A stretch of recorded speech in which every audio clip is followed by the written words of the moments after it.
আল্লাহর নবীর জুব্বা মুবারকে ধুলাবালি লাগানো। নবী আমার দৌড়াচ্ছেন মক্কার দিকে, কাঁদতেছেন। আমি ডেকে বললাম, ইয়া রাসূলুল্লাহ, নবী গো, আপনার হাতে রক্ত কেন? আপনার গায়ে ধুলাবালি কেন? আপনার চুল দাড়ি মোবারক এলোমেলো কেন? আপনি এইভাবে কাঁদেন কেন গো নবীজি? কি জন্য আপনি কাঁদেন? ইয়া রাসূলুল্লাহ, জীবনে এরকম কোনোদিন আপনাকে দেখি নাই। আল্লাহর নবী ডাক দেয়া বললেন, হ্যাঁ ইবনে আব্বাস, তুমি মক্কায় খবর দাও, আমাদের হুসাইন আর নাই। আমার হুসাইন কারবালার শহীদ। আমার হুসাইনকে নির্মম ভাবে হত্যা করা হয়েছে। আমার হুসাইন তার সঙ্গীদের রক্তগুলি নেবে আল্লাহর আদালতে যাইতেছি। আমার হুসাইনের শাহাদাতের সময় আমি নবী তার পাশেই ছিলাম। আমি কারবালা থেকে আসতেছি, আল্লাহর দরবারে যাইতেছি। চিৎকার মেরে জোরে বলেন আমি আল্লাহু আকবার। হায় হায়, কত বড় ধৈর্যের পাহাড় সেই দিন তিনি। আল্লাহ আল্লাহ আল্লাহ, 3 দিন কোনো পানি নাই। হযরত ইমাম হুসাইন রাদিয়াল্লাহু আনহুর চোখের সামনে সন্তান আলী আকবর শহীদ হয়ে গেল। ইমাম কাসেম রাদিয়াল্লাহু আনহু শহীদ হয়ে গেল। আব্বাস আলামদার কালেমার পতাকাবাহী বীর মুজাহিদ সেদিন শহীদ হয়ে গেল। হযরত ইমাম হুসাইন রাদিয়াল্লাহু আনহু সবাই যখন শহীদ, বিবি শাহাদ বানু ছোট্ট বাচ্চাটাকে কোলে করে নিয়ে আসছে।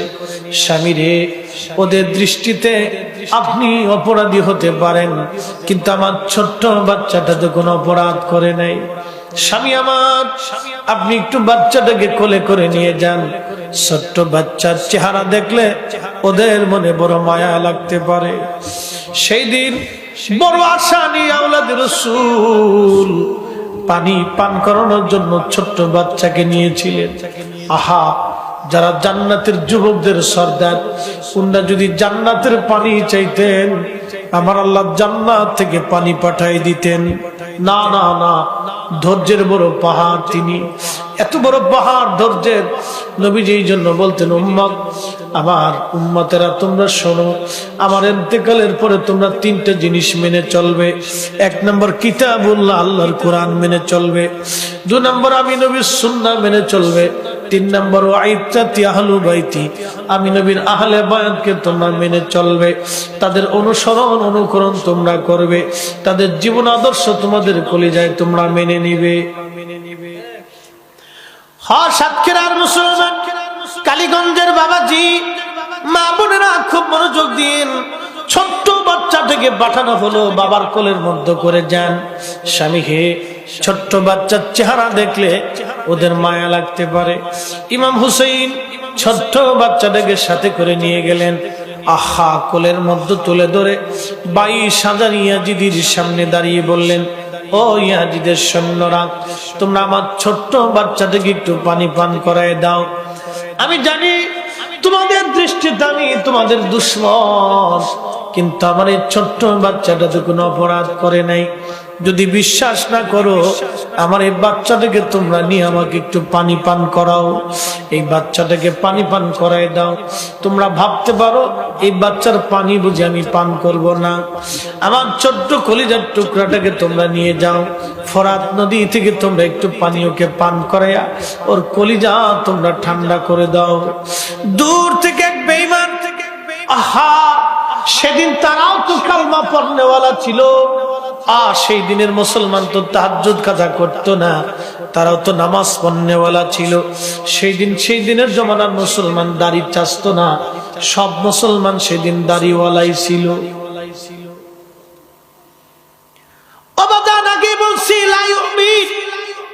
কলিজার ভিতর থেকে নবী ভালোবাসতে হবে, কলিজার ভিতর থেকে ভালোবাসতে হবে, কলিজার ভিতর থেকে নবী ভালোবাসতে হবে, কলিজার ভিতর থেকে ভালোবাসতে হবে। সেই দিন তারাও তো কালমা পড়নেওয়ালা ছিল, কিন্তু ইমানের স্বাদ তারা নিতে পারে নাই। কারণ হব্বে রসুল হলো ইমানের মজা। হব্বে রসুল যার মধ্যে নাই, সে ইমানের মজা কোনোদিন নিতে পারে নাই। কথা বলেন ঠিক কিনা? ও মুসলমান, নবীর ইন্তেকালের পরে একটা উট 3 দিন পর্যন্ত কেঁদেছিল, তার নাম ছিল কাসওয়া। আহা, 3 দিন পর্যন্ত তারে কেউ খাবার দিতে পারে নাই। 3 দিন পর্যন্ত কাসওয়া উট পানি পর্যন্ত পান করে নাই। কারণ কি? কলিজার ভিতরে রাসূলের ভালোবাসা এমন ভাবে নিয়েছিল একটা প্রাণী কলিজার ভিতরে রাসূলের ভালোবাসা এমন ভাবে নিয়ে নিল। হায় হায়, আল্লাহ আল্লাহ, সে উট নবীর বিরহ বেদনা সহ্য করতে না পেরে কুয়ার মধ্যে ঝাঁপিয়ে পড়ে আত্মাহুতি দিয়ে জীবন দিয়ে প্রমাণ করে দিল, ইয়া রাসূলুল্লাহ, আপনাকে ভালোবাসি। শুধু ভালোবাসি না, জীবন দিয়ে প্রমাণ করে গেলাম আপনাকে ভালোবাসি। আহা, খুব মনোযোগ দিয়েন। হযরত ইমাম হুসাইন ধৈর্যের বিরাট বড় পাহাড়, সন্তানটাকে কোলে করে নিয়ে বললেন, পানি দাও তোমরা। পানি না দিয়ে দূর থেকে একটা বেঈমান ডেকে বলল, হুসাইন অপেক্ষা করো, জনমের পানি তোমাকে পান করাচ্ছি। এই কথা বলে একটা তীর ছুঁড়ে মারল ইমাম হুসাইন রাদিয়াল্লাহু আনহুর দিকে। উনি বড় সাহসী বীর মুজাহিদ ছিলেন। চিন্তা করলেন, এখন যদি আমি সরে যাই তাহলে ওরা বলবে মৃত্যুর ভয়ে ইমাম হুসাইন সরে গেল। সন্তান বুকে দাঁড়িয়ে আছেন, তীরটা সে আওলাদ রাসূলের কোলের মধ্যে ধরে রাখা ছোট্ট শিশু আলী আসগরের কলিজা বেদ হয়ে গেল। বাবার কোলের মধ্যে ছোট্ট সন্তান শহীদ হয়ে গেল। ফিনকি মেরে মেরে রক্ত পড়তে লাগলো। ইমাম হুসাইন আকাশের দিকে তাকায় কাঁদতে লাগলেন, আল্লাহ তুমি দেখছো আমার ছোট্ট বাচ্চাতে কোনো অপরাধ করে নাই, পানি পান করতে নিয়ে এসে ওরা আমার কলিজার টুকরাটাকে কোলের মধ্যে শহীদ করে দিয়েছে। এই কথা বলে ছোট্ট বাচ্চাটাকে নিয়ে তাঁবুর পাশে নিয়ে ডাক দিছে, বিবি আসো, আমি আমার আসগরকে এমন পানি পান করাইছি আর কোনদিন তোমাকে পানির জন্য বিরক্ত করবে, কোনদিন আর পানির জন্য কাঁদবে না, তৃষ্ণায় আর কোনদিন কাতর হবে না আমার আলী আসগর। এসে দেখো, এতক্ষণে আমার নানা রাহমাতুল লিল আলামিন আমার আলী আসগরকে জান্নাতে হাউজে কাউসারের পানি পান করে দিছে। আহা, ইমাম জয়নুল আবেদিন বললেন, দুনিয়ার মানুষ, আমি বেঁচে যাওয়া একমাত্র সাক্ষী। আব্বা জান আমার কাছে আসলেন, আমাকে আদর করলেন, চুমা খাইলেন, আমার জন্য দোয়া করলেন। আমি উম্মে কুলসুমের কোলের মধ্যে মাথা রেখে বিশ্রাম করতেছিলাম, আমি বসতে পারতাম না অসুস্থতার জন্য। আব্বাজানকে বললাম, বাবাজান আপনি আমাকে যুদ্ধের পোশাক পরায় দেন, আমি আমার জীবনটা ওই ময়দানে কুরবানি করে আসি যেখানে আমার বড় ভাই ইমাম কাসেম ঘুমিয়ে আছে, আমার বড় ভাই আলী আকবর ঘুমিয়ে আছে, আমি ওইখানে ঘুমাইতে চাই। আব্বাজান আমাকে বারণ করলেন, আদার করে চলে গেলেন। হাহা, আমার আব্বাজানকে দেখলাম জুলফিকার তলোয়ার হাতে নিলেন, মামিরা হামজা রাদিয়াল্লাহু আনহু সেই লোহার পোশাকটা গায়ে লাগালেন, আমার নানার দেওয়া সবুজ পাগড়ি খানা মাথায় বাঁধলেন। একবার জোরে জোরে বলা যাবে আল্লাহু আকবার। রাহমাতুল নবীর দেওয়া সবুজ পাগড়ি খানা মাথায় বাঁধলেন। আব্বাজান আম্মাজানদের কাছ থেকে বিদায় নিলেন, তার বোন হযরত জয়নবের কাছে গেলেন। বোন এসে ভাইয়ের বুকের মধ্যে মাথাটাকে গুনগুন করে কাঁদতেছিল। জয়নব, আমার শাহাদাতের পরে আমার সাকিনার আমার লাশের কাছে যেতে দিবি না, আমার জয়নুলকে নানার উম্মতের জন্য রেখে গেলাম, সন্তানের মতো আদর করবি, আমার জয়নুলের মনে কষ্ট দিবি না। কোনদিন যদি মদিনাতে যাও জয়নব, পৃথিবীর কোন রাজা বাচ্চার কাছে আমাদের কারবালার হাত তার ফাসলা টানতে যাবি না। জয়নব রে, যদি যাস মদিনায় নবী রওজা মুবারকে যাবি, রওজা মুবারকের অদূরে দাঁড়িয়ে দাঁড়িয়ে 3 দিনের কারবার হত্যার কষ্টের কথাগুলি নানা রাহমাতুল লিল আলামিন জানাইবি। দুনিয়ার কোন রাজা বাচ্চার কাছে বলবি না রে। এই ওসিয়ত করে ইমাম হুসেন জিহাদের ময়দানে চলে গেলেন। প্রচন্ড যুদ্ধ, একটা না দুইটা না 133টা তীর পুরা শরীরটাকে ঝাঁঝরা করে ফেললো। না 21টা বর্ষার আঘাত শরীরে লাগলো, 33টা তলোয়ারের আঘাত শরীরটাকে ক্ষত বিক্ষত করে দিল। হুসাইন রাদিয়াল্লাহু আনহু জমিনের মধ্যে পড়ে গেলেন। সীমার এসে বুকের মধ্যে গলা চাপ দিয়ে ধরে গলার মধ্যে তলোয়ার চেপে ধরছে। হুসাইন বললেন, সীমা, আমি চিনছি, তুমি সেই ডালো কালো ডোরা কাটা কুকুর। 50 বছর আগে আমার নানা রহমাতুল্লিল আলামিন স্বপ্ন দেখেছিল রে হুসাইন। আমি স্বপ্ন দেখছি তোমার রক্তের মধ্যে একটা কালো ডোরা কাটা কুকুর মুখ লাগাইছে। তুই সেই কালো ডোরা কাটা কুকুর, তুমি আমাকে শহীদ করে দিবারে। সীমার একটু সময় দিবি, বিদায় নেওয়ার আগে আমি রব্বে কারিমের দরবারে 2 রাকাত নামাজ পড়ে যাব। একবার জোরে জোরে বলা যাবে আল্লাহু আকবার। হে নবীর উম্মত, আওলাদে রাসূল শাহাদাতের সময় নামাজ ভুলে নাই, নামাজ ছেড়ে দেয় নাই, নামাজ ছাড়ে নাই। আল্লাহ কোরআনে বললেন, ইয়া আইয়ুহাল্লাযীনা আমানু ইসতাঈনু বিস-সাবরি ওয়াস-সালাহ। হে ঈমানদার, তোমরা সাহায্য নাও আমি আল্লাহর কাছ থেকে নামাজ এবং সবরের মাধ্যমে, সালাত এবং ধৈর্যের মাধ্যমে। তোমরা আমি আল্লাহর দরবার থেকে তোমরা সাহায্য চাও। ইন্নাল্লাহা মা'আস সাবিরিন,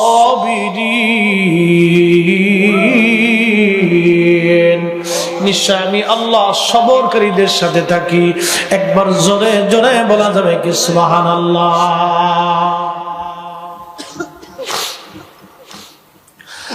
প্রিয় নবীর উম্মতেরা, মনোযোগ লাগান।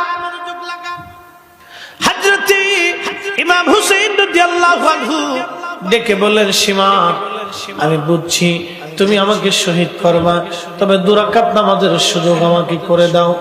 আহা, শাহাদাতের সময় ইমাম হুসাইন নামাজ ছেড়ে দেন নাই। আমরা কেমন উম্মত হইলাম, নামাজ ধরতে পারলাম না। কেমন উম্মত হইলাম, নামাজ ধরতে পারলাম না। আহা, আমাদের জীবনে হবে কি? কি জবাব আমরা সেই দিন আল্লাহকে দিব? কি মুখ নিয়ে কঠিন মেহশরের মাঠে আল্লাহর আদালতে দাঁড়াবো? কোন চেহারা নিয়ে নবীজির সামনে হাসরের ময়দানে দাঁড়াবো? ও সাতক্ষীরার মুসলমান, আজকে থেকে নিয়ত করে যাব, আল্লাহ নামাজ আমি আর ছাড়বো না। আল্লাহ নামাজ আমি ছাড়বো না। আল্লাহ নামাজ আমি ছাড়বো না, নামাজ ছেড়ে দিব না। সালাত সালাত সালাত। শাহাদাতের সময় ইমাম হুসাইন নামাজ ছাড়ে নাই। আমি হুসাইনের নানার উম্মত, আমি নামাজ ছাড়বো না, নামাজ ভুলে যাব না। সেদিন ইমাম হুসাইনকে শহীদ করে দেওয়া হলো। এটা 4টিখানি কথা না, শাহাদাতের পেয়ালা। আহা, শাহাদাতের মৌত বড় বুলন্দি মৌত, বড় নসিবওয়ালা মৌত।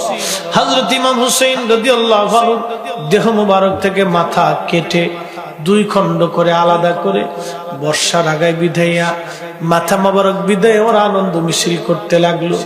আহা, যাদের দেহ কোনদিন নবীজি ধুলা মলিন হতে দেন নাই, মাছি মশা যাদের দেহে কোনদিন বসে নাই, মাছি মশা বসতে সাহস করত না, তাদের গলায় ছুরি চালালাস, কালমা পড়নে বলা মুসলমান, ওদের কলিজায় জবানে কালেমা ছিল, কিন্তু অন্তরে নবীর মোহাব্বত ঈমান ছিল না। কথা বলেন ঠিক কিনা? সাচ্চে মুসলমান তারা নামে মুসলমান, ঈমানদারের ঈমান নিয়ে করছে যারা খেলা, এরাই তো আসলে এজিদেরই চেলা। দাড়ি টুপি পাগড়ি আছে দেখতে মাওলানা, ভিতরে নাই নবী প্রেম ইয়াজিদে ভরা। ঠিক কিনা? ওরা কারা আজকে রাসূলের সামনে ঝগড়া করে? হে নবীর উম্মত, তোমার লজ্জা করা উচিত, শরম করা উচিত। তুমি রাসূলের ইজ্জত নিয়ে তুমি আজকে ঝগড়া করতে চাও, বহস করবার চাও। আরে বেটা, তোর সাথে কিসের বহস করব? কিসের বহস? যেটা 1450 বছর ধরে চলে আসছে। আচ্ছা, আপনারা একটা কথা বলি, শাহজালাল ইয়ামানি মুজাদ্দিদি যখন এই দেশে আসছিলেন, ইসলাম কয়টা ছিল? ইসলাম ছিলই না। না না, শাহজালাল যখন ইসলাম নিয়ে আসলেন তখন কয়টা ইসলাম ছিল? একটা। ইসলামের মধ্যে কি এত ভাগ ছিল? হ্যাঁ, কথা বুঝেন, ভাগ ছিল? আর ইসলাম নিয়ে তো ঝগড়া ছিল না, তখন তো ইসলাম একটাই আনলেন। শাহজালাল ইয়ামানি মুজাদ্দিদ ইসলাম তো একটাই আনলেন, 360টা তো আর আনেন নাই। ইসলাম তখন তিনি একটাই এনেছিলেন। তুমি আমার কে? 1450 বছর ধরে চলে আসা ইসলাম, মসজিদে নামাজ পড়ে আসলাম, তুমি আবার মসজিদের মধ্যে আইসা জোরে আমিন পেয়েছিলেন একটা দিয়া, বুকে হাত বেঁধে নামাজ পড়াইয়া তুমি আবার মসজিদের মধ্যে ভেজাল বাঁধাইলা। তার মানে বোঝা গেল তুমি আজাজিলের দালাল। এই কথা বলেন ঠিক না বেঠে? তুমি আজাজিলের দালাল। শাহজালাল ইয়ামানি ইসলাম চেকটা এনেছিল, তুমি এসে মসজিদে আবার ভেজাল বাঁধাইলে কারণটা? আর সাতক্ষীরার মুসলমান খুব মনোযোগ দিয়ে হযরত ইমাম হুসাইন রাদিয়াল্লাহু তাআলা আনহু দেহ মুবারক থেকে তোরা আলাদা করলো, শরীর থেকে তারা জুব্বা খুলে ফেললো, জুব্বা খুলে ফেলার পরে শরীরটাকে বস্ত্রহীন করলো। আহা, কারবালার ধুলাবালির মধ্য থেকে ফেলে দিয়ে একটা দুইটা না 70টা ঘোড়া তারা সিরিয়াল করলো। 70টা ঘোড়া সিরিয়াল করে আওলাদে রসুলের দেহ মুবারকের উপর দিয়ে ঘোড়া দাবড়াইতেছিল। ঘোড়ার পায়ের আঘাতে আঘাতে আহা, শরীর মুবারক থেকে চামড়া গোশতগুলি খসে খসে খসে খসে পড়তেছিল।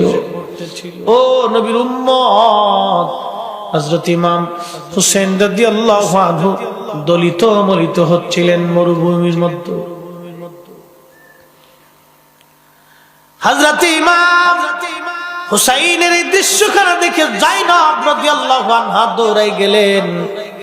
ভাইয়ের লাশের পাশে দাঁড়াইয়া মদিনার দিকে তাকায় তিনি একটা শব্দ বলে কাঁদতেছিলেন, ইয়া মুহাম্মাদাহু সাল্লাল্লাহু আলাইহি আল্লাহ, ইয়া মুহাম্মাদা, ইয়া মুহাম্মাদা।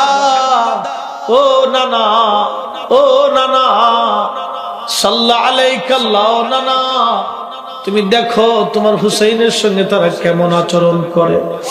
আই হাই, কারবালায় দাঁড়াইয়া জয়নব ডাকে মদিনার নানা রে। একবার জোরে বলা যাবে আল্লাহু আকবার। আরে কারবালায় দাঁড়ায় জয়নব মদিনার নবীরে ডাকলো, শিরিক হলো না। আমরা ইয়া রাসূলুল্লাহ বললে শিরিক হয়ে যায়। তার মানে বোঝা গেল তোমরাই অরিজিনাল সিটার আর বাটপার। কথা কোন ঠিক কিনা? হয় জয়নব ঠিক নয়, তোমরা ঠিক। যদি বলেন না আওলাদে রাসূল জয়নব রাদিয়াল্লাহু আনহা ঠিক, তাহলে তোমরা বেঠিক, আমরা সুন্নিরাই ঠিক। কথা কোন ঠিক কিনা? ইয়া রাসূলুল্লাহ স্লোগানের জন্য আমরাই ঠিক। হাই হাই হাই, তাদের ব্যাখ্যা হলো নবী কি এখানে আছে, তোমরা ইয়া রাসূলুল্লাহ বলে নবীরে ডাকতো, সেটা শিরিক হয়ে গেল। হাই হাই হাই, ওরা এখন শিরিকের মাসলা লাগাই দিল। 1450 বছর আগে শিরিকের মাসালা ছিল না। হযরত জয়নব শিরিক বুঝলেন না। ইমাম জয়নুল আবেদিন ইয়াজিদের জেলখানায় কেঁদে কেঁদে কাঁদিয়া রাহমাতাল লিল আলামিন আদরিকলি জয়নুল আবেদিন মাহবুস আইদিল জালিমিন ইলমার কাবি ওয়াল মাজদাহামি ইয়া রাহমাতাল লিল আলামিন। আপনার জয়নুল আবেদিন জালিমের জেলখানায় বন্দী হয়ে আছে। ইয়া রাহমাতাল লিল আলামিন, আপনার জয়নুল আবেদিন জুলুমের জেলখানায় বন্দী। ইয়া রাহমাতাল লিল আলামিন। আরে সেই দিন জেলখানায় সিরিয়ায় বসে না ইমাম জয়নুল আবেদিন নবীকে ডাকছে, শিরিক হয় নাই। আমরা ইয়া রাসূলুল্লাহ বলে শিরিকের মাসালা দাও, ইয়া নবী বললে তখন বলো নবী কি আর দেখে নাকি? আহা, নবী দেখে কি দেখে না, বাস্তবতা থেকে শুনে যান। ইমাম জয়নুল হযরত জয়নব রাদিয়াল্লাহু আনহা ভাইয়ের লাশের পাশে তাকাইয়া মদিনার দিকে তাকে এইভাবে কাঁদতেছিলেন। হযরত ইবনে আব্বাস বলেন, আমি তখন খুদার ঘরের সঙ্গে হেলান দিয়ে কাবা শরীফের সঙ্গে হেলান দিয়ে আমি ঘুমায় পড়েছি। স্বপ্নের মধ্যে দেখি আল্লাহ নবীজির হাত মুবারকের মধ্যে রক্ত, নবীজির চুল দাড়ি মুবারক এলোমেলো, আল্লাহ নবীর জুব্বা মুবারকে ধুলাবালি লাগানো। নবী আমার দৌড়াইছেন মক্কার দিকে আর কাঁদতেছেন। আমি ডেকে বললাম, ইয়া রাসূলুল্লাহ, নবী গো আপনার হাতে রক্ত কেন? আপনার গায়ে ধুলাবালি কেন? আপনার চুল দাড়ি মোবারক এলোমেলো কেন? আপনি এইভাবে কাঁদেন কেন গো নবীজি? কি জন্য আপনি কাঁদেন? ইয়া রাসূলুল্লাহ, জীবনে এরকম কোনোদিন আপনাকে দেখি নাই। আল্লাহর নবী ডাক দেয়া বললেন, হ্যাঁ ইবনে আব্বাস, তুমি মক্কায় খবর দাও, আমাদের হুসাইন আর নাই। আমার হুসাইন কারবালার শহীদ। আমার হুসাইনকে নির্মম ভাবে হত্যা করা হয়েছে। আমার হুসাইন তার সঙ্গীদের রক্তগুলি নেবে আল্লাহর আদালতে যাইতেছি। আমার হুসাইনের শাহাদাতের সময় আমি নবী তার পাশেই ছিলাম। আমি কারবালা থেকে আসতেছি, আল্লাহর দরবারে যাইতেছি। চিৎকার মেরে জোরে বলেন আমি আল্লাহু আকবার। তাহলে বলেন নবী আছে না নাই? আছে, আছে, আছে। নবীর জায়গা নবী আছে, উম্মতের চোখের জায়গা চোখ নাই। আল্লাহ